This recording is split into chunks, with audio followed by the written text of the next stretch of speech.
ಎಲ್ರಿಗೂ ಶುಭಾಶಯಗಳು. ಇವತ್ತು ನಾವು ದೈಹಿಕ ಶಿಕ್ಷಣಕ್ಕೆ ಸಂಬಂಧಿಸಿದಂತೆ 9ನೇ ತರಗತಿಯ ಹಸಿ ತರಕಾರಿಗಳ ಬಳಕೆ ಮತ್ತು ಅದರ ಪ್ರಯೋಜನಗಳ ಬಗ್ಗೆ ಇವತ್ತು ಅಧ್ಯಯನ ಮಾಡೋಣ.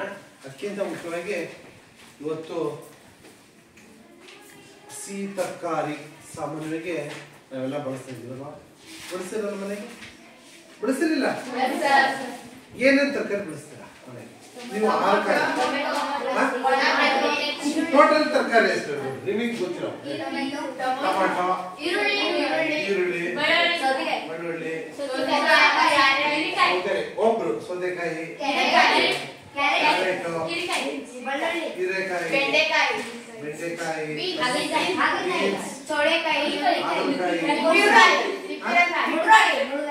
ಬೀಟ್ರೋಟು, ಆಲೂಗಡ್ಡೆ,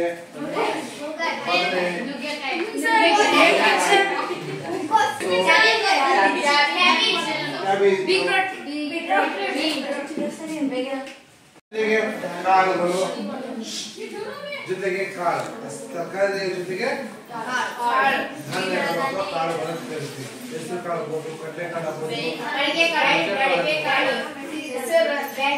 ವೆರೈಟೀಸ್ ಆಫ್ ಕಾಳುಗಳನ್ನ ನಾವು ಇವತ್ತು ಆಹಾರದ ಒಂದು ವಿಧವಾಗಿ ನಾವು ಬಳಸ್ತಾ ಇದ್ವಿ ಅಲ್ವಾ? ಬಟಾಣಿ, ಹಸಿ ಬಟಾಣಿ, ತೊಗರಿ ಕಾಳು, ಅವರೆಕಾಯಿ ಕಾಳು ಅಲ್ವಾ, ಅಲಸಂದೆ ಕಾಳು, ಹೀಗೆ ಅನೇಕ ರೀತಿಯ ನಾವು ಆಹಾರವಾಗಿ ಕಾಳುಗಳನ್ನ ಬಳಸ್ತಾ ಇದ್ದೀವಿ ಅಲ್ವಾ? ಇವತ್ತು ನಿಮ್ಗೆ ಗೊತ್ತಿದೆ ಆರೋಗ್ಯವೇ ಭಾಗ್ಯ ಅಲ್ವಾ? ಆರೋಗ್ಯ ಒಂದಿದ್ರೆ ಇವತ್ತು ನಮಗೆಲ್ಲ ಏನು ಎಲ್ಲ ಸಂಪತ್ತು. ಆರೋಗ್ಯ ಚೆನ್ನಾಗಿದ್ರೆ ಎಲ್ಲಾ ಸಂಪತ್ತು ನಮಗೆ ಸಿಕ್ಕ ನೋಡಿ. ಇವತ್ತು ಕೋಟ್ಯಾಧಿಪತಿ, ಅವನು ಶುಗರು, ಹಾರ್ಟ್ ಪೇಷಂಟ್, ತಿನ್ನಕ್ಕೆ ಆಗಲ್ಲ, ಮಲಗಕ್ಕೆ ಆಗಲ್ಲ, ಮೂರಕ್ಕಾಗಲ್ಲ, ಎದ್ದಾಗಲ್ಲ. ಎಕ್ಸಾಂಪಲ್ ಮೊನ್ನೆ ಅಲ್ಲ ಅಂಬಾನಿ ಮಗ ಮದುವೆ ಆಗ್ತಾನಲ್ಲ, ಅವನು ಹೆಲ್ತ್ ಅಲ್ಲಿ ಚೆನ್ನಾಗಿರ್ಬೋದು, ನಾನು ಇಲ್ಲ ಅಂತಿಲ್ಲ, ಆದ್ರೆ ನೋಡೋದಕ್ಕೆ ಹೆಂಗಿದ್ದ? ದಪ್ಪಾಗಿದ್ದ. ಈಗ ಅವನಿಗೆ ಏನಾರ ತಪ್ಪಿ ಏನಾರ ಸ್ವಲ್ಪ ಪ್ರಾಬ್ಲಮ್ಸ್ ಬಂತು ಅಂದ್ರೆ, ಶುಗರ್, BP ಅಥವಾ ಹಾರ್ಟ್ ಪ್ರಾಬ್ಲಮ್ ಅಂದ್ರೆ ಅವನು ಎಷ್ಟು ಕೋಟಿಗೆ ಬದುಕಿದಾನೋ ಗೊತ್ತಿಲ್ಲ, ಗೊತ್ತಾನೆ? ಎಷ್ಟು ಕೋಟಿಗೆ ಬದುಕಿದಾನೋ ಗೊತ್ತಿಲ್ಲ. ನಮ್ಮಂತ ಸಾವಿರಾರು ಜನಕ್ಕೆ ಅವ್ನು ಕೆಲಸ ಕೊಟ್ಟಿದ್ದಾನೆ. ಆದ್ರೆ ಅವನು ಇರೋ ಒಂದು ಬಾಡಿ ಸ್ಟ್ರಕ್ಚರಿಗೆ ಏನಾರ ತಕ್ಷಣವೇ ಏನಾರ ಒಂದು ಕಾಯಿಲೆಗಳು ಅಟ್ಯಾಕ್ ಆದ್ರೆ ಯಾವ ಚಿನ್ನ ಭಾಗ್ಯನೂ ಬರಲ್ಲ, ದುಡ್ಡು ತಿನ್ಬೇಕಷ್ಟೇ ಅಲ್ವಾ? ಯಾಕಂದ್ರೆ ಸಾಮಾನ್ಯವಾಗಿ ಯಾವಾಗ ಸೋಮಾರಿತನ ಹೆಚ್ಚಾಗುತ್ತೋ ಅವಾಗ ನಮ್ಮ ಕಾಯಿಲೆಗಳು ಆಟೋಮೆಟಿಕ್ ನಮ್ಮ ಹತ್ರ ಅಟ್ಯಾಕ್ ಮಾಡ್ತಾರೆ. ಆದ್ರೆ ನಮ್ಮ ದೈಹಿಕವಾಗಿ ಯಾವಾಗ ಶ್ರಮ ನಮಗೆ ಬಿಡುತ್ತೋ ಅವಾಗ ನಮ್ಮಿಂದ ಕಾಯಿಲೆಗಳು ದೂರ ಆಗ್ತಾ ಹೋಗ್ತವೆ. ಕೆಲಸ ಮಾಡ್ತಾ ಇದ್ರೆ ನಾವು ಸ್ವಲ್ಪ ಫಿಸಿಕಲ್ ಫಿಟ್ ಆಗ್ತಾ ಇದ್ವಿ, ಒಳ್ಳೆ ಹಸಿ ತರಕಾರಿಗಳನ್ನು ಯೂಸ್ ಮಾಡ್ತಾ ಇದ್ವಿ, ಅದನ್ನೆಲ್ಲ ಬಳಕೆ ಮಾಡ್ತಾ ಯಾವ ಸಂಪತ್ತು ಇದ್ರೂ ಉಪಯೋಗ ಅಲ್ಲ. ಯಾವ ಸಂಪತ್ತು ಬೇಕು ನಿಮಗೆ? ಆರೋಗ್ಯದ ಸಂಪತ್ತಿತ್ತು ಅಂತಂದ್ರೆ ನಮಗೆ ಎಲ್ಲಾ ಸಂಪತ್ತು ಸಿಕ್ಕಾಗ ಅಲ್ವಾ? ಹಾಗಾಗಿ ಮಕ್ಕಳಿಗೆ ಬಂತು ನಮ್ಮ ಆರೋಗ್ಯ ಅನ್ನೋದೇನಿದೆಯಲ್ಲ, ಇವತ್ತು ನಮಗೆ ಭಾರಿ ಅತ್ಯವಶ್ಯಕವಾಗಿ ಇವತ್ತಿನ ಯುಗಮಾನದಲ್ಲಿ ಎಲ್ಲಾದರೂ ನೋಡ್ತಾ ಇದ್ದಾರೆ. ನಿಮ್ಮ ಆಹಾರ ಪದ್ಧತಿ ನೋಡ್ತಾ ಇದ್ರ, ಸಂಜೆ ಆಗ್ತಿದ್ದಂಗೆ ಅಲ್ಲೇ ಬರೀತಿರೋದು ಗೋಬಿ ಮಂಚೂರಿ, ಪಾನಿಪುರಿ, ಆಳ ಏನೇನೋ ತಿಂತಾ ಇದ್ದೀರಾ. ಅದೆಲ್ಲ ಏನಾಗ್ತಾ ಇದೆ? ವಿಷ. ಅದು ನಮ್ಮ ದೇಹದ ಮೇಲೆ ದುಷ್ಪರಿಣಾಮ ಬೀರ್ತಾ ಇದೆ. ಬಾಯಿಗೆ ರುಚಿ ಅನ್ನಿಸ್ತಾ ಇದೆ, ಆದ್ರೆ ನಮ್ಮ ದೇಹಕ್ಕೆ ಅನಿಸ್ಕೊಂಡ್ರೆ ಬಹಳ ವಿಚಿತ್ರ ಅನಿಸ್ತದೆ. ನೋಡ್ತೀರಿ ಸಿಟಿಗಳಲ್ಲಿ ಸ್ಟ್ಯಾಂಡರ್ಡ್ ಇರೋ ಮಕ್ಕಳು ಪಿಜ್ಜಾ, ಬರ್ಗರು, ಟೋಸ್ಟ್ ಏನೇನೋ ವಿಚಿತ್ರ ಅದ್ರಾಗ ಏನೇನೋ ಕೆಮಿಕಲ್ ಹಾಕ್ತಿರ್ತಾರೆ. ನಮಗೆ ಬಾಯಿ ರುಚಿ ಅಂತ ಅನಿಸುತ್ತೆ, ಆದ್ರೆ ದೇಹಕ್ಕೆ ಈ ತರ ಅದು ವಿಷ, ಅದು ವಿಷವಾಗಿ ಪರಿಣಮಿಸುತ್ತೆ. ಹಾಗಾಗಿ ಇವತ್ತು ನ್ಯಾಚುರಲ್ ಆಗಿ ಊಟ ಮಾಡ್ತಾ ಇದೀವಿ ಅಂತಂದ್ರೆ ಎಲ್ಲಿ? ಹಳ್ಳಿ ಪ್ರದೇಶಗಳಲ್ಲಿ ತುಂಬಾ ಕಾಳು ಪಲ್ಯ, ಹಸಿ ತರಕಾರಿ, ಸೊಪ್ಪು, ಧಾನ್ಯಗಳು, ಸೊಪ್ಪುಗಳು ಇವೆಲ್ಲ ನಾವು ತಿಂತಾ ಇದ್ದೀವಿ. ಅದು ತಿನ್ನೋ ಜೊತೆಗೆ ನಮ್ಮ ದೈಹಿಕ ಶ್ರಮವನ್ನು ಸಮ ಕಲಿಸ್ಕೊಡ್ತಾ ಇದ್ದೀವಿ. ಬೆಳಿಗ್ಗೆ ಎಷ್ಟೊತ್ತಿಗೆ ಹೊಡ್ಕೋಗ್ತೀವಿ, ಸಂಜೆ ತನಕ ಇರ್ತೀವಿ, ಚೆನ್ನಾಗಿ ಬೆರಳಿಸ್ತೀವಿ, ಒಟ್ಟು ದೇಹಕ್ಕೆ ಶ್ರಮ ಕೊಡ್ತಾ ಇದ್ದೀವಿ. ಹಾಗಾಗಿ ಸಾಮಾನ್ಯವಾಗಿ ನಮ್ಮ ಹಳ್ಳಿಗಾಡು ಪ್ರದೇಶಗಳಲ್ಲಿ ಈ ಆರೋಗ್ಯನಾದ್ನ ನಾವು ನೋಡ್ಬೋದು. ಹೀಗಾಗಿ ಈಗ ನಾವು ನೋಡಿದ್ವಿ ಹಸಿ ತರಕಾರಿ ಅಂತ ಅಲ್ವಾ. ಈ ಹಸಿ ತರಕಾರಿಗಳು ನೀವು ನೋಡಿದ್ವಿ ಸುಮಾರು ಹೇಳ್ತಾ ಹೋದ್ವಿ. ಕಾಳುಗಳು ಒಂದಾದ್ರೆ ಹಸಿ ತರಕಾರಿ ನಿಮ್ಗೆ ಗೊತ್ತಿದೆ ಹೆಸರು ಹೇಳೋದಾದ್ರೆ ಕೇಸರಿ ಮತ್ತು ಹಸಿ ತರಕಾರಿಗಳು ನಮ್ಮ ಆರೋಗ್ಯಕ್ಕೆ ಒಳ್ಳೆಯದು. ನಿಮ್ಗೆ ಡೀಟೇಲ್ಸ್ ಗೊತ್ತಾಗಿದೆ. ಟೊಮೊಟೊ ಬೇಡ, ನಮಗೆ ಈರುಳ್ಳಿ ಬೇಡ, ಬೀನ್ಸ್ ಅಲ್ಲಿಂದ ತಗೊಂಡು ಬೀನ್ಸು, ಕ್ಯಾರೆಟು ಕೆಂಪು ತರಕಾರಿ ಆಗುತ್ತೆ, ಬೀಟ್ರೂಟು ಕೆಂಪು ತರಕಾರಿ ಅಲ್ವಾ. ಆದ್ರೆ ತರಕಾರಿ ಅಂತ ಬಳಸ್ಕೊಂಡು ನಾವು ದಿನನಿತ್ಯ ಬಳಸುವಂತ ಸಾಧ್ಯವಾದಷ್ಟು ಬೇಯಿಸಿ ತಿನ್ನೋದ್ರ ಜೊತೆಗೆ ಬಿಟ್ಟು ಹಸಿ ತರಕಾರಿ ತಿನ್ನೋ ಅಭ್ಯಾಸ ಏನಾಗುತ್ತೆ ಅಂದ್ರೆ ತುಂಬಾ ಒಳ್ಳೆಯದು. ಈಗ ನಾವು ನೋಡ್ತೀವಿ ಎಕ್ಸಾಂಪಲ್ ಹಾಗಲಕಾಯಿ ನೋಡಕ್ಕೆ ಕೈ ಅಪ್ಪ ಯಾರು ಹಾಗಲಕಾಯಿ ತಿಂತೀರ ಅಂದ್ರೆ ನನಗೆ ಒಳ್ಳೆ ಸಾರು, ನನಗೆ ಬೇಡ ಸಾರು ಅಂತೀರ. ಎಷ್ಟು ಜನ ತಿಂತೀರ ಹಸಿ ಹಾಗಲಕಾಯಿ? ಹಸಿ ಹಾಗಲಕಾಯಿ ತಿನ್ನೋ ಅಭ್ಯಾಸ ಐತೆ? ಯಾರು ತಿನ್ನೋದು, ಎಲ್ಲ ಮುರಿದ್ರಿ. ನಾನು ತಿನ್ನಲ್ಲ ಸಾರು, ನಾನು ತಿಂತೀನಿ. ಹೌದು, ಶುಗರ್ ಇದ್ದರಿಗೆಲ್ಲ ಅದು ನಮ್ಮ ಒಂದು ತಪ್ಪು ಕಲ್ಪನೆ ಏನು ಗೊತ್ತಾ. ಹಿಂಗೆ ನಾವು ನೋಡ್ತಾ ಇದ್ದೀವಿ ಹಸಿ ತರಕಾರಿ ಹಿಂಗೆ ನೋಡ್ತೀವಿ. ಆದ್ರೆ ಹಾಗಲಕಾಯಿನ ನಾವು ಸಾಮಾನ್ಯವಾಗಿ ಏನ್ ಮಾಡ್ತೀವಪ್ಪ ಅಂದ್ರೆ ಶುಗರ್ ಬಂದಾಗ ತಿಂತಾರೆ ಸರ್. ಶುಗರ್ ಒಬ್ಬರೇ ತಿನ್ಬೇಕು ಅಂತ ಏನಿಲ್ಲ, ದಿನನಿತ್ಯ ನಿಮಗೆ ದಿನನಿತ್ಯ ಆಗಿದ್ರೆ ವಾರಕ್ಕೊಮ್ಮೆ ಎರಡೊಮ್ಮೆ 2 ಸಲ ಹಾಗಲಕಾಯಿನ ಹಸಿ ಹಾಗಲಕಾಯಿ ತಿಂದ್ರಿ ಎಷ್ಟು ಆರೋಗ್ಯ ಒಳ್ಳೇದಾಗುತ್ತೆ ಗೊತ್ತಾ. ನಿಮ್ಮ ಚರ್ಮ ಬ್ರೈಟ್ನೆಸ್, ಕಣ್ಣಿನ ದೃಷ್ಟಿ ಬದಲಾಗುತ್ತೆ. ಏನು ಕಿಡ್ನಿ ಹೇಳ್ತಿರಲ್ಲ ಅವೆಲ್ಲ ಫ್ರೆಶ್ ಅಪ್ ಆಗುತ್ತೆ, ರಕ್ತ ಪರಿಚಲನೆ ಆಗುತ್ತೆ, ಶುಗರ್ ಕಂಟ್ರೋಲ್ ಮಾಡೋದು, ಶುಗರ್ ಬಿ ಪಿ ಅವನ್ನೆಲ್ಲ ಕಂಟ್ರೋಲ್ ಮಾಡೋದು. ನಾವು ನಮ್ಮ ಆರೋಗ್ಯ ಕೆಟ್ಟಿದ ನಂತರ ನಾವು ಇವನ್ನೆಲ್ಲ ಸೇವನೆ ಮಾಡ್ಕೊಳ್ತೀವಿ. ಏನು ತರಕಾರಿ ತಿನ್ನಕ್ಕೆ ಹೋಗೋದು, ಕಾಳು ತಿನ್ನೋದು, ಹಾಗಲಕಾಯಿ ತಿನ್ನೋದು. ಯಾವಾಗ ಡಾಕ್ಟರ್ ಫೀಸ್ ಕಟ್ಟಿದಾದ್ಮೇಲೆ ನಮಗೆ ಗೊತ್ತಾಗುತ್ತೆ. ನನಗೆ ಗೊತ್ತಿದೆ ಇವೆಲ್ಲ ತಿಂದ್ರೆ ನಮ್ಮ ಆರೋಗ್ಯ ಚೆನ್ನಾಗಿರುತ್ತೆ ಅಂತ ಅಲ್ವಾ. ನಾವೆಲ್ಲ ನಮ್ಮ ಆರೋಗ್ಯ ಕೆಟ್ಟಿದ ನಂತರ ಯೋಚನೆ ಮಾಡ್ತೀವಿ. ಡಾಕ್ಟರ್ ಫೀಸ್ ಕಟ್ಟಿದಾದ್ಮೇಲೆ ಡಾಕ್ಟರ್ ಶುದ್ಧ ಗುಳಿಗೆ ಕೊಟ್ಟು ಆಮೇಲೆ ಹೇಳ್ತಾರೆ ನೀವು ಹಸಿ ತರಕಾರಿ ಹೆಚ್ಚಾಗಿ ಶುಗರ್ ಜಾಸ್ತಿ ಆಗಿದೆ, ಬಿ ಪಿ ಜಾಸ್ತಿ ಆಗುತ್ತೆ, ನೀವು ನಾರ್ಮಲ್ ಆಗಿ ಇರ್ಬೇಕು. ಹಾಗಾಗಿ ವಾಕ್ ಮಾಡ್ರಿ, ಜಾಗಿಂಗ್ ಮಾಡ್ರಿ, ಸೈಕ್ಲಿಂಗ್ ಮಾಡ್ರಿ, ಈಜು ಮಾಡ್ರಿ, ಜೊತೆಗೆ ಒಳ್ಳೆ ಹಸಿ ತರಕಾರಿ ತಿಂದವ್ರಿ ಅಂತ ಅವಾಗ ನಮಗೆ ಗೊತ್ತಿರುತ್ತೆ. ಇದ್ರ ಲಾಭ ಗೊತ್ತೈತೆ ನಿಮಗೆ. ನಾವು ಆರೋಗ್ಯನ ಕೆಡಕ್ ಮುಂಚೆ ನಾವು ಏನ್ ಮಾಡ್ಬೇಕು ಅನ್ನೋದು ಎಲ್ಲ ಮಾಹಿತಿ ಇರುತ್ತೆ. ಆದ್ರೆ ನಾವು ಏನ್ ಮಾಡ್ತೀವಿ, ತಟಸ್ಥರಿದ್ದೇವೆ, ಸೈಲೆಂಟ್ ಆಗಿಬಿಡ್ತೀವಿ. ಯಾಕಂತಂದ್ರೆ ಕೆಟ್ಟಿದಾದ್ರೂ ಯೋಚನೆ ಮಾಡು, ಈಗ ಯಾಕೆ ಯೋಚನೆ ಮಾಡು, ಚೆನ್ನಾಗಿರೋದ್ರಿಗೆ ಚೆನ್ನಾಗಿ ತಿಳ್ಬಿಡೋಣ. ಏನೋ ಶುಗರ್ ಬಿ ಪಿ ಅಟ್ಯಾಕ್ ಆದಾಗಲ್ವ ಬಿಡೋದು, ಅವ ನೋಡೋಣ. ನಾವು ಈಗಲಿಂದ ಒಂದು ಹಂತದಲ್ಲಿ ಸ್ವಲ್ಪ ಒಂದು ಹೆಜ್ಜೆ ಮುಂದಿರ್ತಾ ಹೋಗಿ ಯೋಚನೆ ಮಾಡಿ ಸ್ವಲ್ಪ ಊಟದ ಪದ್ಧತಿಯಲ್ಲಿ ಬದಲಾವಣೆ, ಆರೋಗ್ಯ ದೃಷ್ಟಿಯಿಂದ ಕೆಲವೊಂದು ಟಿಪ್ಸ್ಗಳನ್ನು ನಾವು ಬಳಸ್ಕೊಂತ ಹೋದ ಜೀವನದಲ್ಲಿ ಎಷ್ಟು ಸಾಧ್ಯ ಇರುತ್ತೋ ಅಷ್ಟು ಏನು ಕಾಯಿಲೆಗಳಿದಾವ ಅವನ್ನ ಅಟ್ಯಾಕ್ ಮಾಡ. ಇಲ್ಲ ಅಂತಂದ್ರೆ ಆಟೋಮೆಟಿಕಲಿ ನೋಡಿ, ಒಂದು ಎಕ್ಸಾಂಪಲ್, ನನ್ನ ಸ್ನೇಹಿತ ಒಬ್ಬ ಮೊನ್ನೆ ಒಳ್ಳೆ ಕ್ರಿಕೆಟ್ ಪ್ಲೇಯರ್, ಒಳ್ಳೆ ವರ್ಕರ್, ನನ್ನ ವಯಸ್ಸು 40 ವರ್ಷ, ಅವನಿಗೆ ಶುಗರ್ ಬಂತು. 40 ವರ್ಷಕ್ಕೆ ಶುಗರ್ ಬಂತು. ಎಷ್ಟು ಚೆನ್ನಾಗಿದ್ದ ಅಂದ್ರೆ ಅವನು ಎಷ್ಟು ಫಿಟ್ ಆಗಿದ್ದ ಅಂತಂದ್ರೆ ಮೊನ್ನೆಗೊಂದು 10 ದಿವಸ ಮುಂಚೆ ನೋಡಿ ನನಗೆ ಬೇಜಾರು ಅನ್ಸ್ಬಿಟ್ಟು, ಹಿಂಗ ಫಿಟ್ ಮಾಡಿ ಮತ್ತೆ ಒಳ್ಳೆ ಪ್ಲೇಯರ್ ಹಿಂಗಾಗಿದ್ದಾನೆ ಹೇಳ್ಬಾರ್ದು. ಯಾಕೆ ಉದಾಹರಣೆ ಕೊಟ್ಟೆ ಅಂತಂದ್ರೆ ನಾವು ನಮಗೆ ಖಾಲಿಗಳು ಬಂದಾಗ ನಾವು ಯೋಚನೆ ಮಾಡ್ತೀವಿ ನಮ್ಮ ನೆಕ್ಸ್ಟ್ ಹೆಂಗೆ ಅಂತ. ಆದರೆ ನಾವು ಸ್ವಲ್ಪ ನಮ್ಮ ಆಹಾರ ಪದ್ಧತಿಯಲ್ಲಿ ಬದಲಾವಣೆ ಮಾಡಿಕೊಂಡು ಒಳ್ಳೊಳ್ಳೆ ತರಕಾರಿಗಳನ್ನು, ಕಾಳು ಕಡಿಗಳನ್ನು ನಮ್ಮ ದಿನನಿತ್ಯ ಜೀವನದಲ್ಲಿ ಬಳಸ್ತಾ ಇದ್ದರೆ ನಮಗೆ ಸಾಧ್ಯವಾದಷ್ಟು ಕಾಯಿಲೆಗಳು ಬರೋದಿಲ್ಲ. ಅಂತದ ಆಗ ನಿಮ್ಗೆ ಗೊತ್ತಿದೆ ಹಸಿ ತರಕಾರಿ ಅಂತಿದ್ದಂಗೆ ಬೀನ್ಸು, ಬೆಂಡೆಕಾಯಿ, ದೊಡ್ಡೆಕಾಯಿ, ನುಗ್ಗೆಕಾಯಿ, ಚೌಳಿಕಾಯಿ ನಿಮ್ಗೆ ಗೊತ್ತಿದೆ. ಮನೆ ಸಾಮಾನು ಬಳಸ್ತೀವಿ. ಅದು ಬಿಟ್ಟರೆ ಕ್ಯಾರೆಟ್. ಎಷ್ಟು ತರಕಾರಿಗಳು, ಹಸಿ ತರಕಾರಿಗಳನ್ನ ಹಸಿಯಾಗಿ ತಿನ್ನೋ ಒಂದು ಬರುತ್ತೋ ಅವನ್ನ ಹಸಿಯಾಗೇ ತಿನ್ನು. ಬೀನ್ಸ್ ಹಸಿ ತಿನ್ಬೋದು, ಬೆಂಡೆಕಾಯಿನೂ ತಿನ್ಬೋದು, ಬೀಟ್ರೂಟ್ ತಿನ್ಬೋದು, ಬೆಲ್ಲಗಳು ತಿನ್ಬೇಕು.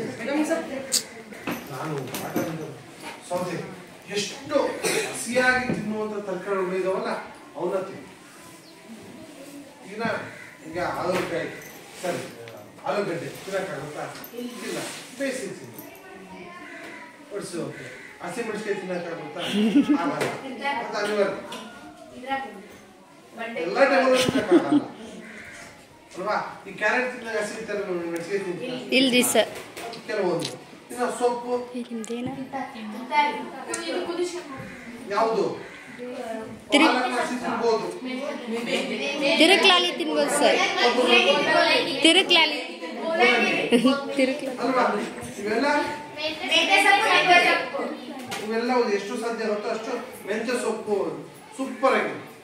ನಮಗೆ ಹೇಳ್ತೀನಲ್ಲ, ಬಾಯಿಗೆ ಕೈ ಅನ್ನಿಸ್ಬೋದು, ಆದ್ರೆ ದೇಹಕ್ಕೆ ಸಿಹಿಯಾಗಿರುತ್ತೆ. ಯಾವುದು ನಾಲಿಗೆಗೆ ಸಿಹಿಯಾಗಿರುತ್ತೋ ಅದು ದೇಹಕ್ಕೆ ಕಹಿಯಾಗಿರುತ್ತೆ. ಈಗ ನೋಡ್ರಿ, ನಿಮ್ಗೆಲ್ಲರೂ ನಾಳೆ ಎಲ್ಲರಿಗೆ ಕೊಪ್ಪು ತಂದು ಕೊಡ್ತಿಲ್ಲ, ತಿಂತೀರಾ? ಖುಷಿ ಪಡ್ತೀರಾ? ನಾಳೆ ಹಾಗಲಕಾಯಿ ತಂದು ಕೊಡ್ತೀನಿ, ತಿಂತೀರಾ? ಇಷ್ಟೇ ವ್ಯತ್ಯಾಸ. ಎಗ್ ಪಪ್ಪು, ಪಿಜ್ಜಾ, ಬರ್ಗರ್ ಅಂತಿದ್ದಂಗೆ ಸಾಕು ನನಗೆ ಇಲ್ಲೇ ಕೈ ಎತ್ತೀರಾ. ಹಾಗಲಕಾಯಿ ತರ್ತೀನಿ ನಾಳೆ ತಿನ್ರೋ ಅಂತ ತಿಂದಂಗೆ ನಾನು ಒಳ್ಳೆ ಸಲ. ಇಷ್ಟೇ ವ್ಯತ್ಯಾಸ. ಹಾಗಾಗಿ ಮಕ್ಕಳೇ, ಇವತ್ತು ಹಸಿ ತರಕಾರಿ ತುಂಬಾ ಇದೆ.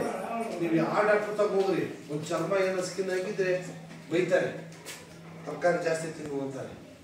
ಈಗ ತಲೆ ಸುತ್ತು ಬಿದ್ದೆ ಬೈತಾರೆ, ಹೋಗಿ ಹಸಿ ತರಕಾರಿ ಜಾಸ್ತಿ ತಿನ್ನಮ್ಮ ಅಂತಾರೆ.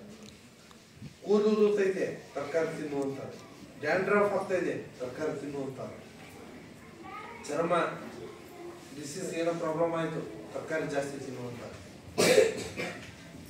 ಯಾವ ಡಾಕ್ಟ್ರೂ ಸಹ ಏನು ಈ ತರಕಾರಿ ತಿನ್ನಬೇಡ ಅಂತ ಯಾವ ಕಾರಣಕ್ಕೂ ಹೇಳಲ್ಲ. ಹೇಳ್ತಾರ? ಯಾವ ಡಾಕ್ಟ್ರೂ ಹೇಳಲ್ಲ ನೀವು ತರಕಾರಿ ಮತ್ತು ಸೊಪ್ಪು ತಿನ್ಬೇಡಿ ಅಂತ. ಎಲ್ಲಾ ಡಾಕ್ಟ್ರು ಬೈಯೋದೇ ಫಸ್ಟ್ ತರಕಾರಿ ತಿನ್ರಿ, ಆಮೇಲೆ ಮೊಟ್ಟೆ ಮಾಂಸ. ಎಷ್ಟು ಸಾಧ್ಯ ಫಸ್ಟ್ ತರಕಾರಿ ತಿನ್ರಿ ಅಂತ ಬೈತಾರೆ. ಯಾವಾಗ ನಾವು ಡಾಕ್ಟರ್ ಹೋಗಿ ಫೀಸ್ ಕಟ್ಟಿದ್ವಿ, ನಾವು 1000 ಸಲ ಹೇಳ್ತಿರ್ತೀವಿ, ಈಗ ನಿಮ್ಮ ಮಧ್ಯಾಹ್ನ ಹೊತ್ತು ಊಟ ಮಾಡ್ತಿರ್ತೀರ, ಅದು ತರಕಾರಿ ಇರ್ತೀರ, ಅದೇ ಮಾಡಿ ತಗೊಂಡಾಗ ಎಲ್ಲ ಸರಿ ಅಂತೀವಿ, ಎಲ್ಲ ಸರಿ ಇರ್ತೀರ ಅಲ್ವಾ?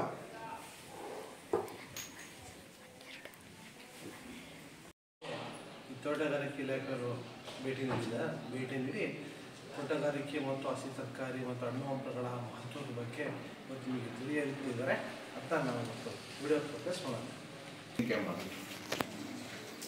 ನಮ್ಗೆ ಅಸಿಡಿಟಿ ಆಗಿರುತ್ತೆ. ಅಸಿಡನ್ನ ಪ್ರತ್ಯಾಮ್ಲ ಆಗಿ ಮಾಡೋದು, ಆಮ್ಲನ್ನ ಪ್ರತ್ಯಾಮ್ಲ ಆಗಿ ಮಾಡೋದು ಯಾವ್ದು ಮಾಡ್ತೈತಿ? ನಿಂಬೆಹಣ್ಣಿನ ಮಹತ್ವ. ಲಿಂಬೆ ಹಣ್ಣದಾಗ ಸಂತ್ರೆ ಹಣ್ಣು ಬರುತ್ತೆ, ಮತ್ತೆ ಮೋಸಂಬಿ. ಆಪಲ್ಗೆ ಏನಂತೀರಿ ನೀವು? ಸೇಬು. ಎಲ್ಲಿ ಬೆಳೀತದ? ಮಹಾರಾಷ್ಟ್ರ,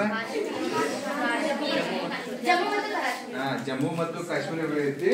ಇತ್ತಿತ್ತಲಾಗಿ ಹೊಸ ತಳಿಯಾಗಿ ಪ್ರಾಕ್ಟಿಕಲ್ ಆಗಿ ಇಲ್ಲೆಲ್ಲ ಕಡೆ ತಂದು ಬೆಳೆಯತ್ತಾರ. ಬಟ್ ಜಮ್ಮು ಕಾಶ್ಮೀರಲ್ಲಿ ಇರುವಂತ ಕ್ಲೈಮೇಟ್ ಅನ್ನ ನಮಗ ಇಲ್ಲಿಲ್ಲ. ಅಲ್ಲಿ ಬೆಳೆಯುವಂತ ಕ್ವಾಲಿಟಿ ಫುಡ್ ಇಲ್ಲಿ ಬರಂಗಿಲ್ಲ. ಮೊದಲ ನಮ್ಮ ಸಂಶೋಧನೆ ಕೇಂದ್ರದಾಗ ವರ್ಷಕ್ಕೊಮ್ಮೆ ಹಂಚಿದ್ದು, ನಾವು ವರ್ಷದಾಗ ಒಮ್ಮೆ ಹಂಚಿದ್ದು. ಈಗ ಅದನ್ನ ಪ್ರೊಸೆಸಿಂಗ್ ಮಾಡಿ ಕೋಲ್ಡ್ ಸ್ಟೋರೇಜ್ ಇಟ್ಕೊಂಡ ಆಪಲ್ ಅನ್ನ ನಾವು ವರ್ಷ ಹಿಡಿತಿರ್ತೇವೆ. ಬಡವ್ರ ಆಪಲ್ ಯಾವುದು ಇದೆ? ಎಲ್ಲ ಆಪಲ್ ತಿಂತು ನಾವೀಗ. ಎ ಗ್ರೇಡ್ ಎಲ್ಲ ಹಣ್ಣು ಒಳಗ, ಎಲ್ಲ ತರಕಾರಿ ಒಳಗ, ಎಲ್ಲ ವಸ್ತು ಒಳಗ ಎ ಗ್ರೇಡ್ ಹಣ್ಣು ನಾವು ನಮ್ಮ ಭಾರತ ದೇಶದಿಂದ ರಫ್ತು ಮಾಡ್ತೀವಿ, ಹೊರದೇಶಕ್ಕೆ ಕಳಿಸ್ತೀವಿ. ಬಿ ಗ್ರೇಡ್ ಹಣ್ಣುಗಳು ಏನ್ ಮಾಡ್ತೀವಿ ನಾವು ಇಲ್ಲಿ ದೊಡ್ಡ ಮಾಲ್ದಾಗ ದೊಡ್ಡ ಬಾಂಬೆ ಸಿಟಿ ಪುನಃ ಮಾರ್ತೀವಿ. ನಾವೆಲ್ಲ ನಾವು ತಿನ್ನೋದು ಸಿ ಗ್ರೇಡ್ ಹಣ್ಣು. ಅದಕ್ಕೆ ಮಾವಿನ ಗಿಡ ನೀವು ಬೆಳೆದ್ರಂದ್ರೆ ನೀವು ಈ ಕ್ವಾಲಿಟಿ ಹಣ್ಣು ತಿನ್ನಬಹುದು. ಲಿಂಬು ಆಯ್ತು, ಆಮ್ಯಾಗ ಮೋಸಂಬಿ ಒಳಗೆ ಹೇರಳವಾಗಿ ಕ್ಯಾಲ್ಸಿಯಂ ಇರ್ತೈತಿ, ವಿಟಮಿನ್ ಸಿ ಇರ್ತೈತಿ. ಕ್ಯಾಲ್ಸಿಯಂನೇ ಅದಕ್ಕೆ ಬೇಕು ನಮಗೆ. ಸಿಟ್ರಿಕ್ ಆಸಿಡ್ ಅದಕ್ಕೆ ಬೇಕು ಹೆಚ್ಚಿಗೆ. ಸಿಟ್ರಿಕ್ ಆಸಿಡ್ ಏನು ಮಾಡುತ್ತೆ, ಅಸಿಡಿ ನಿವಾರಣೆ ಮಾಡುತ್ತೆ. ಕ್ಯಾಲ್ಸಿಯಂ ಅದಕ್ಕೆ ಬೇಕು. ನಮ್ಮ ಮೂಳೆಗಳ ಗಟ್ಟಿ ಆಗುತ್ತೆ, ಎಲುಬುಗಳ ಗಟ್ಟಿ ಆಗುತ್ತೆ. ಬೂನ್ಸ್, ಮೂಳೆ ಬೂನ್ಸು ಎಲ್ಲ ಒಂದೇವು. ಇವೆಲ್ಲ ಗಟ್ಟಿ ಆಗಬೇಕಾದ್ರೆ ಕ್ಯಾಲ್ಸಿಯಂ ಹೆಚ್ಚಿಗೆ ಬೇಕು ನಮಗೆ. ಕ್ಯಾಲ್ಸಿಯಂ ತಿನ್ನೋದ್ರಿಂದ ಎಲುಬುಗಳು ಗಟ್ಟಿ ಆಗುತ್ತೆ. ಪ್ರತಿ ಸೋಮವಾರ ಟ್ಯಾಬ್ಲೆಟ್ಸ್ ತಿಂತೀರಲ್ವಾ? ಕ್ಯಾಲ್ಸಿಯಂ ಕುಡಿದಿದ್ರಲ್ಲ, ಡೈಲಿ ಒಂದು ಅರ್ಧ ಲಿಂಬೆಹಣ್ಣ ಒಡೆದಾಗಿ ತಿನ್ಬಹುದು, ನೀರ್ದಾಗ ಹಾಕೊಂಡು ಕುಡಿಬಹುದು. ಮತ್ತು ಆಮ್ಲಗಳು ಬರ್ತಾವೆ. ಅಸಿಡ್ದಾಗ ಯಾವ ಅಸಿಡ್ ಇರ್ತಾವು? ಒಂದನೇದು ಸಿಟ್ರಿಕ್ ಆಸಿಡ್ ಹೇಳಿ, ಆಮೇಲೆ ಎರಡನೇದು ಟಾಟಾರಿಕ್ ಆಸಿಡ್, ಆಮೇಲೆ ಮ್ಯಾಲಿಕ್ ಆಸಿಡ್. ಇವ ಅಸಿಡ್ಗಳು. ಮ್ಯಾಲಿಕ್ ಆಸಿಡ್, ಟಾಟಾರಿಕ್ ಆಸಿಡ್, ಆಮೇಲೆ ಸಿಟ್ರಿಕ್ ಆಸಿಡ್. ಇನ್ನೊಂದು ದ್ರಾಕ್ಷಿ ಅಂತ ಇರ್ತದೆ. ದ್ರಾಕ್ಷಿ ಹಸಿದಾಗ ಏನಾಗಿರ್ತೈತಿ? ಸಿಟ್ರಿಕ್ ಆಸಿಡ್ ಇರ್ತೈತಿ. ಗ್ರೇಪ್ ಹುಳಿ ಹುಳಿ ಇರ್ತೈತಿ ನೋಡಿದ್ರಿ, ಪೂರ ಹಣ್ಣಾಗಿ ಇಡುದಲ್ಲ ಅದ, ಹುಳಿ ಹುಳಿ ಇರ್ತೈತಿ.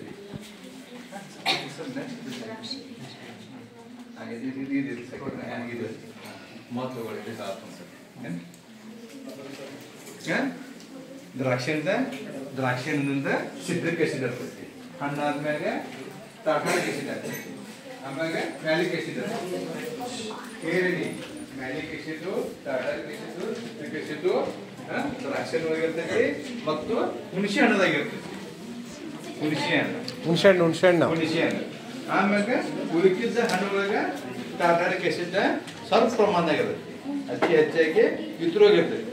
ಇವೆಲ್ಲ ನಮ್ದ ಅಸಿಡಿಟಿ ನಿವಾರಣೆ ಮಾಡುವ ಹಣ್ಣುಗಳಿವು.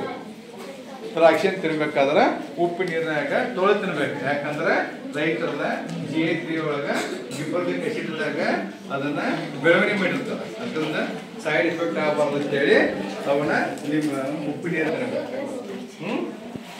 ದ್ರಾಕ್ಷಿ ಏನಾಯ್ತು, ದ್ರಾಕ್ಷಿ ಅಂತಂದ ಹಸಿದಾಗ ಉಪ್ಪಿನಿಕಾಯಿ ಮಾಡ್ತಾರೆ. ಹಸಿ ದ್ರಾಕ್ಷಿಯನ್ನ ಉಪ್ಪಿನಿಕಾಯಿ ಮಾಡ್ತಾರೆ. ನೆಕ್ಸ್ಟ್ ಹಣ್ಣಾದ್ಮ್ಯಾಗ ಅದನ್ನ ವೈನ್ ಮಾಡ್ತಾರೆ. ನಮ್ಮ ಭಾರತ ದೇಶದಿಂದ ಹೇರಳವಾಗಿ ರಫ್ತು ಆಗುವ ಹಣ್ಣೊಳಗೆ ಇದು ಒಂದು ಹಣ್ಣ ಅಂದ್ರೆ ವೈನ್ ಹಾಕೈತಿ. ವೈನ್ ಅಂದ್ರೆ ವೈನ್ ಅಂದ್ರೆ ಮದ್ಯಪಾನ. ಅದು ಒಂದು ಈ ಅನ್ನೋದು ಅಲ್ಪಾದ ಕುಡಿತಿರ್ತಾರೆ. ಈಗ ಸರಾಯಿ ಬೇರೆ ಅಲ್ಕೋಹಾಲ್, ವೈನ್ ಅಂದ್ರೆ ವೈನ್ ಹಣ್ಣಿನಿಂದ ತಯಾರಿಸಿದಂತ ವಸ್ತು. ಹೆಣ್ಮಕ್ಳು ವೈನ್ ಮುಖಕ್ಕೆ ಫೇಸ್ ಮಾಡಿ ಹಚ್ಕೊಂಡ್ರೆ ಕಲರ್ ಹೆಚ್ಚಿಗೆ ಬರ್ತೈತಿ. ಆಮ್ಯಾಗ ಡೈಜೆಷನ್ ಪ್ರಾಬ್ಲಮ್ ಇದ್ದಾರೆ, 1 ಕಪ್ ಅದನ್ನ ಕುಡಿದ್ರೆ ಔಷಧಿಯಾಗಿ ಕುಡಿದ್ರೆ ಅದ ನಮ್ಗೆ ಹೆಲ್ತಿಗೆ ಕಲರ್ ಬರ್ತೈತಿ. ಆಮ್ಯಾಗ ಡೈಜೆಷನ್ ಕ್ಲಿಯರ್ ಮಾಡ್ತೈತಿ. ಹೆಚ್ಚಾಗಿ ಕುಡಿದ್ರೆ ಅದೇನ್ ಮಾಡ್ತೈತಿ, ಸುಕ್ರೋಸ್ ಗ್ಲುಕೋಸ್ ಹೋಗಿ ಒಳಗ ಆಲ್ಕೋಹಾಲ್ ಕನ್ವರ್ಟ್ ಆಗ್ತೈತಿ. ಇದು ದ್ರಾಕ್ಷಿ ಹಣ್ಣಿಂದ ಔಷಧಿ ಗುಣಗಳು. ಆಪಲ್ ಬಗ್ಗೆ ಹೇಳಿದ್ರೆ, ಆಪಲ್ ತಿನ್ಬೇಕಾದ್ರೆ ಮ್ಯಾಗಿಂದ ಕೋಟಿಂಗ್ ತಿನ್ನಬಾರ್ದು. ಯಾಕೆ? ವ್ಯಾಕ್ಸ್ ಕೋಟಿಂಗ್ ಇರ್ತೈತಿ. ಇದ್ರೊಳಗ ವಿಟಮಿನ್ ಎ ಐತಿ, ಬಿ ಐತಿ, ಸಿ ಐತಿ, ಮಲ್ಟಿ ವಿಟಮಿನ್ಸ್ ಅದಾವು. ಇವನ್ನ ಆಪಲ್ ತಿಂತಾರ. ಇದೇ ರೀತಿ ಬಡ್ರಿ ಆಪಲ್ ಯಾವ್ದು? ಬಡ್ರಿ ಆಪಲ್ ಪೇರ್ಲೆ ಹಣ್ಣು. ಆಪಲ್ ಒಳಗೆ ಏನಿರ್ತೈತಿ ವಿಟಮಿನ್ಸ್ ಮತ್ತು ಮಿನರಲ್ಸ್ ಅವೆಲ್ಲ ಪೇರ್ಲೆ ಹಣ್ಣದಾಗ ಇರ್ತಾವೆ. ಪೇರ್ಲೆ ಹಣ್ಣದಾಗ ನಾವು ಅದ ಸ್ಟೋರೇಜ್ ಮಾಡಕ್ ಬರಂಗಿಲ್ಲ, ಇಮಿಡಿಯೇಟ್ಲಿ ಹರದ ಮೇಲೆ ತಿನ್ಬೇಕು. ಪೇರ್ಲೆ ಹಣ್ಣದಾಗ ಹೆಚ್ಚಾಗಿ ಕಾರ್ಬೋಹೈಡ್ರೇಟ್ಸ್ ಜಾಸ್ತಿ ಇರ್ತೈತಿ, ವಿಟಮಿನ್ ಸಿ ಇರ್ತೈತಿ, ಕಾರ್ಬೋಹೈಡ್ರೇಟ್ ಜಾಸ್ತಿ ಇರ್ತೈತಿ. ಕಾರ್ಬೋಹೈಡ್ರೇಟ್ಸ್ ಎದಕ್ಕೆ ಯೂಸ್ ಆಕೈತಿ? ನಾರಿನ ಅಂಶ ಎದಕ್ಕೆ ಯೂಸ್ ಆಕೈತಿ? ನಮ್ಮ ಪಚನ ಶಕ್ತಿ ಹೆಚ್ಚಿಗೆ ಮಾಡ್ತೈತಿ. ಇದನ್ನ ಪೇರ್ಲನ್ನ ತಿನ್ನೋದ್ರಿಂದ ನಮ್ಮ ಪಚನ ಶಕ್ತಿ ಹೆಚ್ಚಿಗೆ ಆಗೈತಿ ಶರೀರದಾಗ. ಏನ್ ಹೆಚ್ಚಿಗೆ ಆಗೈತಿ ದೋಸ್ತೆ? ಅದು ಪಚನ ಶಕ್ತಿ ಹೆಚ್ಚಿಗೆ ಮಾಡ್ತೈತಿ. ಎಲ್ಲರೂ ನೀವು ಓದಾತು, ಬಸ್ಸಿಗೆ ಹೋಗೋದಾತಂದ್ರೆ ಇವೆರಡು ಹಣ್ಣ ಹೆಚ್ಚಿಗೆ ತಿನ್ನಬಾರ್ದು. ಬಾರೆ ಹಣ್ಣು ಮತ್ತು ಪೇರ್ಲೆ ಹಣ್ಣು ಮನ್ಯಾಗಿದ್ದಾಗ ತಿನ್ಬೇಕು. ಯಾಕಂದ್ರೆ ನಿಮ್ಗೆ ಗೊತ್ತಾಗಂಗಿಲ್ಲ ಯಾವ ಟೈಮ್ದಾಗ ಸಂದಾಸ ಆಕೈತಿ, ಮೋಷನ್ ಆಕೈತಿ ಅನ್ನೋದು ಗೊತ್ತಾಗಂಗಿಲ್ಲ. ಅದರ ಸಂಬಂಧ ನೀವು ಟ್ರಾವೆಲಿಂಗ್ದಾಗ ಹಣ್ಣು ತಿನ್ನಬಾರ್ದು ಹೆಚ್ಚಿಗೆ. ಪೇರ್ಲ ಮತ್ತೆ ಪೇರ್ಲೆ ಮತ್ತು ಬಾರೆ ಹಣ್ಣು.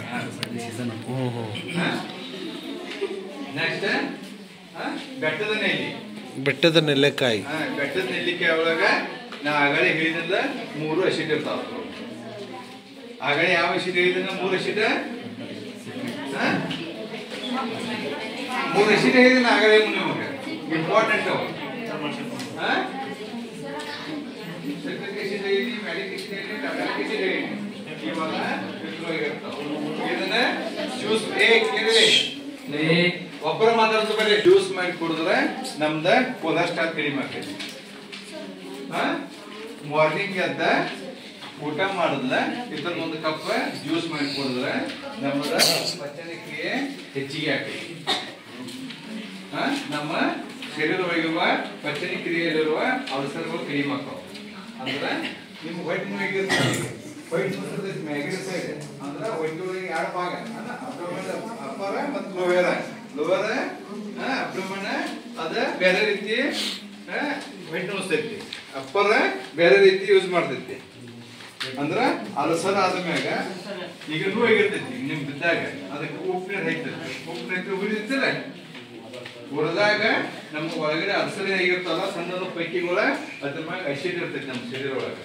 ಆ ಅಸಿಡ್ನ ನಮ್ಮ ಪಚನ ಕ್ರಿಯೆ ಮಾಡ್ತದೆ. ಆ ಅಸಿಡ್ ಸಣ್ಣ ಸಣ್ಣ ಪೈಕಿ ಮ್ಯಾಗ ಹೋಗ್ತಂದ್ರೆ ನಮ್ಮ ಹೊಟ್ಟೆ ನೋಡ್ತೇವೆ. ಹೊಟ್ಟೆ ನೋಸ ದವಾಖಾನೆ ನೋಡ್ತೀರಿ, ಅವರ ನಿಮಗೆ ಟ್ಯಾಬ್ಲೆಟ್ಸ್ ಕೊಡ್ತಾರೋ, ಆಮ್ಯಾಗ ಡೈಜಿನ್ ಔಷಧ ಕೊಡ್ತಾರೆ. ಡೈಜಿನ್ ಔಷಧ ಏನಿರುತ್ತೆ ಸುಣ್ಣದ ಅಂಶ ಭಾಳ ಇರ್ತೈತೆ ಅವಾಗ ನಿಮಗೆ ಅದನ್ನು ಕಡಿಮೆ ಆಗಿಲ್ಲತ್ತೇಳಿ. ಅದಕ್ಕೆ ನೀವು ಇವನ್ನ ಹಣ್ಣುಗಳು ತಿಂದ್ರೆ ಕಡಿಮೆ ಆಗೈತಿ. ನೀರ ಕುಡಿತಿರ್ತೀರಿ ನೀವು, ಜೊತೆ ಹಣ್ಣು ತಿನ್ಬೇಕು. ಅಂದ್ರೆ ಒಳಗಡೆ ಹಣ್ಣು ಒಳಗ ಎಲ್ಲ ವಿಟಮಿನ್ಸ್ ಇರ್ತೈತೆ. ಔಷಧಿ ಬಗ್ಗೆ ನಾವು ರೆಡಿಮೇಡ್ ತಿಳ್ತದ ಅದ ನ್ಯಾಚುರಲ್ ಆಗಿ ಸಿಗ್ತೈತೆ ನಮಗೆ. ಔಷಧಿ ಒಳಗಿನ ತಗೋಕ್ಕಿಂತ ನ್ಯಾಚುರಲ್ ಆಗಿ ತಿನ್ಬೇಕು. ಬೆಟ್ಟದ ನೆಲ್ಲಿನ ಪೌಡರ್ ಮಾಡಿ ತಲೆಯೊಳಗೆ ಬಟ್ ಆತಂದ್ರೆ ಬಟ್ಟಾದಾಗ ಬೆಟ್ಟದ ನೆಲ್ಲಿ ಪೌಡರ್ ಜ್ಯೂಸ್ ತಿನ್ನೋದಂತ ಪೌಡರ್ನ ನೀವು ಹಾಕೊಂಡ್ರೆ ಬಟ್ ಆಗಂಗಿಲ್ಲ. ಆಮ್ಯಾಗ ದಿನ ಒಂದು ನೆಲ್ಲಿಕಾಯಿ ತಿಂದ್ರೆ ನಿಮ್ಮ ಶರೀರದಲ್ಲಿ ಇರುವಂತ ಕೂದಲುಗಳ ಉದರಂಗಿಲ್ಲ. ಹೆವಿ ಹೇರ್ ಫಾಲ್ ಅಂದ್ರೆ ಅತಿಯಾಗಿ ಕೂದಲು ಉದುರ್ತಾವಲ್ಲ ಅವೆಲ್ಲ ನಿಲ್ಬೇಕಾದ್ರೆ ದಿನ ಒಂದು ನೆಲ್ಲಿಕಾಯಿ ತಿನ್ಬೇಕು. ನೆಲ್ಲಿಕಾಯಿ ತಿಂದ್ರೆ ಕೂದಲು ಉದುರುವಿಕೆ ಕಡಿಮೆ ಆಗುತ್ತೆ. ಬೆಟ್ಟದ ನೆಲ್ಲಿಕಾಯಿ, ಬೆಟ್ಟದ ನೆಲ್ಲಿ ಅದನ್ನ ಸ್ವೀಟ್ ಸುಪಾರಿ ಮಾಡ್ತಾರ. ಸ್ವೀಟ್ ಸುಪಾರಿ ಮಾಡ್ತಾರೋ ನಿಮ್ ಬೆಟ್ಟದ ನೆಲ್ಲಿ ಸಿಗ್ಲಿಲ್ಲ ಅಂದ್ರೆ ಉಪ್ಪಿನದ ಸುಪಾರಿ ಮಾಡ್ತಾರ. ಉಪ್ಪು ಹಾಕಿ ಕಟ್ ಮಾಡಿ ಅದನ್ನ ಒಣಗಿಸಿಟ್ಟಿರ್ತಾರೋ ಅದನ್ನ ತಿನ್ಬೋದು, ಇಲ್ಲ ಸ್ವೀಟ್ ಸುಪಾರಿ ತಿನ್ಬೋದು. ಹೀಗಿತ ಮಾಡಿರ್ತಾರೆ ನೀರ ಸಿಗ್ತಾವ ನಿಮಗೆ, ದಿನ ಒಂದ್ ತಿನ್ಬೇಕ. ಆಮೇಲೆ ಅದರದ ಗುಲಾಮ್ ಮಾಡ್ತಾರ. ಅಂದ್ರೆ ಹಣ್ಣನ್ನ ನೀರಿನಲ್ಲಿ ಕುದಿಸಿದ ನೀರಿನಲ್ಲಿ ಹಾಕಿ ಅದನ್ನ ಸಕ್ಕರೆ ಪಾಕದ ಹಾಕಿ ಗುಲಾಮ್ ಅಂತೇಳಿ ಮನ್ಯಾಗ ಹಿರಿಯರನ್ನ ಮಾಡ್ತಾರ. ಆಮೇಲೆ ಈಗ ನೆಲಗಿ ಮ್ಯಾಗ ಕಲರ್ ಬರುವಂತ ಹಣ್ಣುಗಳು ಯಾವ ತಿಂದ ಕೂಡ ಕಲರ್ ಬರ್ತಾವ. ಸ್ಟ್ರಾಬೆರಿ, ಸ್ಟ್ರಾಬೆರೀಸ್ ಅಂದ್ರೆ ಕೆಂಪಾಗಂಗಿಲ್ಲ, ಕೆಂಪಾಗಲ್ಲ. ನೀರಿನನ್ನು ಬರ್ಕೋರಿ ನೀರಿನನ್ನು ಡ್ರ್ಯಾಗನ್ ಫ್ರೂಟ್ಸ್ ಹೊಲ್ದಾಗ ಯಾರು ಅಡ್ಡಾಡಿದಿಲ್ಲ ವಾಪಸ್ ಕೈ ನೋಡಿದ್ರೆ ವಾಪಸ್ ಕೈ ಹಣ್ಣು ಇವ ಮತ್ತು ತರಕಾರಿ ಒಂದು ಬರ್ತೈತಿ ಬೀಟ್ರೂಟ್ ಬರುತ್ತೆ. ಆಮ್ಯಾಗ ನೀವು ಹೊಲದಲ್ಲಿ ಬಾರ್ಡರ್ ಗುಂಟ್ಲಿ ಹೋದ್ರೆ ಕರಿ ಕಾಯಿ ಇರ್ತಾವ.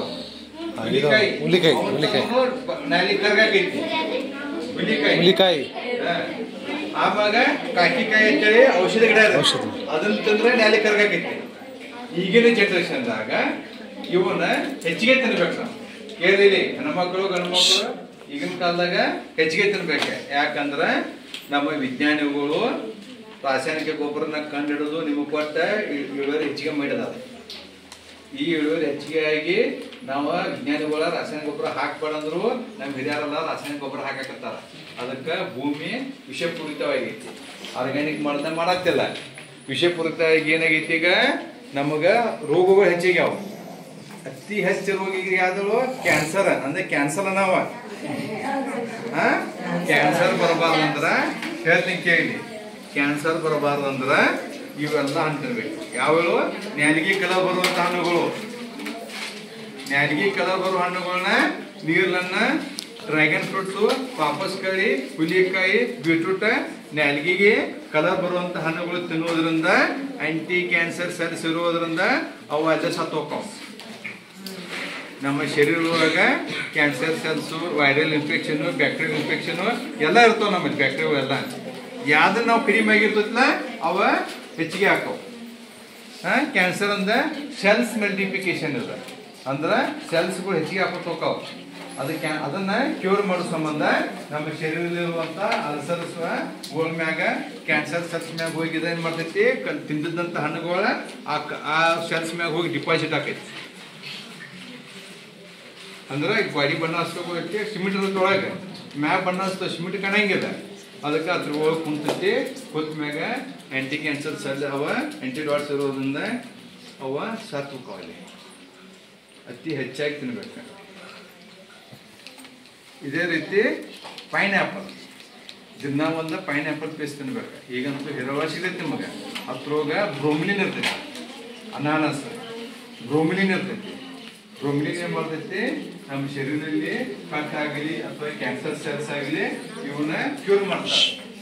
ನೀವು ಬೇಕಾದಂತ ನಿಮ್ಮ ಮನ್ಯಾಗ ಯಾರಿಗಾರ ಕ್ಯಾನ್ಸರ್ ಪೇಷಂಟ್ ಅದಾವನ್ನ ಹಾಸ್ಪಿಟಲ್ ಹೋಗಿ ತೋರ್ಸ್ಕೊಂಡ್ ಬಂದಿರ, ಆಪರೇಷನ್ ಮಾಡಿದ್ರ ಅವ್ರ ಡಾಕ್ಟರ್ ಏನ್ ಸರಿಯಾಗಿ ಕೊಡ್ತಾರ ಗೊತ್ತಾ, ಡೈಲಿ ಒಂದು ಪೈನಾಪಲ್ ತಿನ್ರಿ, ಜ್ಯೂಸ್ ಕುಡಿರಿ, 10 ಗ್ರಾಮ್ ತಿಂದ. ನಿಮ್ಮ ಮನ್ಯಾಗ ನಿಮ್ಮ ಅಜ್ಜಾಗ ಊಟ ಮಾಡಿಲ್ಲಪ್ಪ ತತ್ತಿ ಕೊಡ್ತಾರ, ಎಲ್ಲ ಕೊಡ್ತಾರ, ಬಾಯಿ ಪೇನ್ ಹಾಕೈತಿ.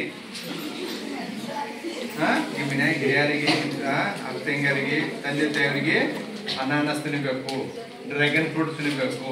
ಇವೆಲ್ಲ ಕೇಳಿಲಿ ಈಗ ಹೇಳೋದು ಮಜಾ ಅನಿಸ್ತೈತಿ. ನಮಗೆ 4 ಗಂಟೆಗೆ ಎಕ್ಸಾಮ್. ಕಾರ್ಬೋಹೈಡ್ರೇಟ್ ಜಾಸ್ತಿ ಇರ್ತೈತಿ. ಆಮ್ಯಾಗ ಮೂಲವಾದಿ ಆಗಿರ್ತೈತಿಲ್ಲ ಫೈಲ್ಸ್, ಮೂಲವಾದಿ ಆದವ್ರಿಗೆ ದಿನ 5 ಗ್ರಾಮ್ ತಿನ್ಬೇಕು. 21 ಕ್ಯೂರ್ ಆಕೈತಿ. ಪಪ್ಪಾಯಿ ಹಣ್ಣು 5 ಗ್ರಾಮ್ ತಿನ್ಬೇಕು.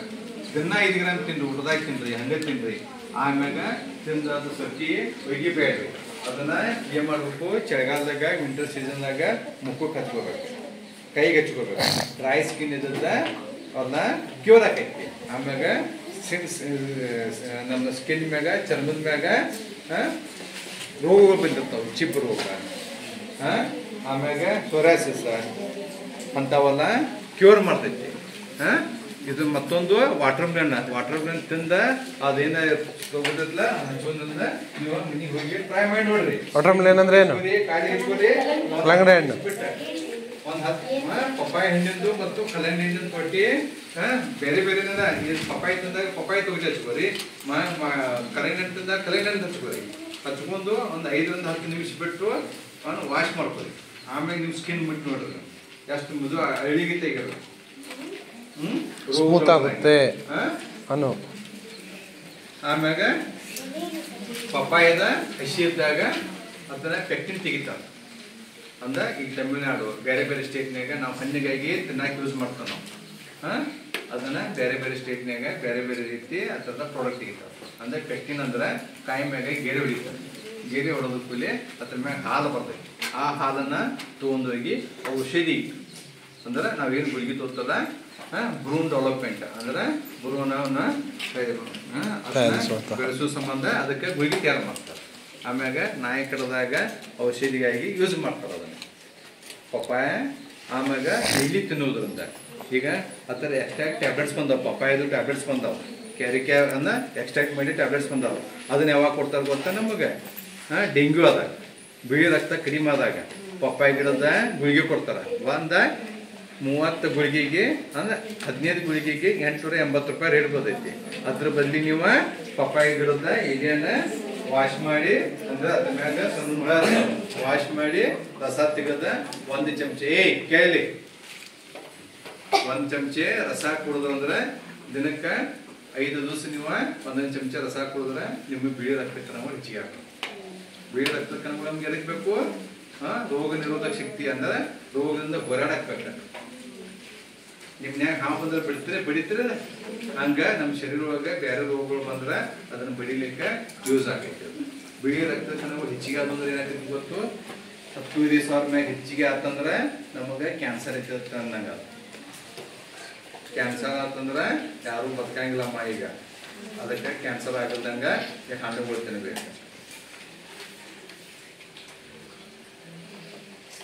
ಪಪ್ಪಾಯ ಹಣ್ಣಿಂದ ಹೇಳಿನಿ. ಈಗ ಹಲಸು ಹಣ್ಣು, ಹಲಸನ್ನ ಸಣ್ಣದಾಗ ತರಕಾರಿಯಾಗಿ ಯೂಸ್ ಮಾಡ್ತಾರೆ. ಸಣ್ಣ ಮಿಡಿಕಾಯಿ ಇದ್ದಾಗ ತರಕಾರಿ.